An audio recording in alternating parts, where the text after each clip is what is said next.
Iceland Museum, one of Iceland's most famous and most incredible museums. It has literally the coolest things. It has an ice cave, a planetarium, a volcano show. There's so much things to learn and see here. So definitely, it looks the same from the last time I came, but it's still awesome. So it's cool to see everything. You know, highly recommend checking it out. Hey sluts, so we're back again in Reykjavik, Iceland, one of our favorite cities. If you guys didn't know, actually it's the northernmost capital in the world. So naturally we had to go and explore all the top things there are to do.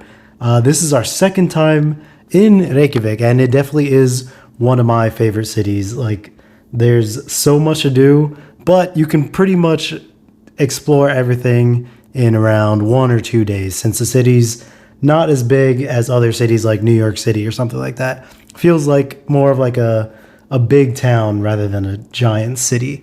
So you can definitely feel super comfortable exploring and walking around, even in November.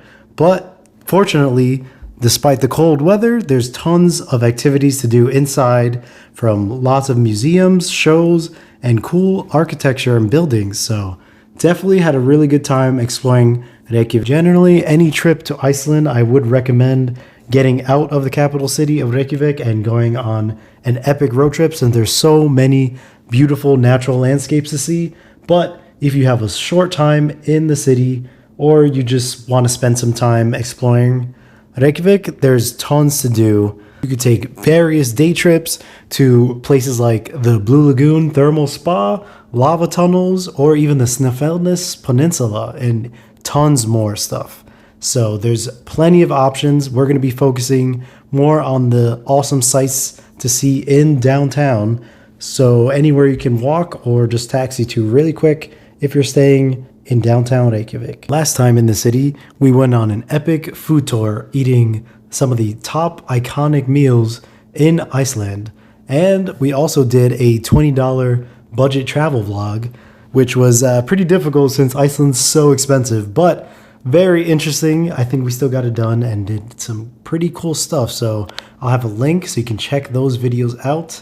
But from now, we'll get into even cooler things that we missed on our last time and revisit a few of the top iconic sites in the city. Also, stay tuned because we have tons more adventures through Iceland on this epic November journey, and it's going to be awesome. So yeah, enjoy the rest of the video. We made it back to the famous rocket church, Hallgrímskirkja, and you can see the statue of Leif Erikson, the Viking from Iceland, who actually was the first one to discover America. Pretty crazy. Last time I was here, I didn't even realize that was him, but this church is awesome. You could actually go all the way to the top. I think it's for a small fee, but let's check it out.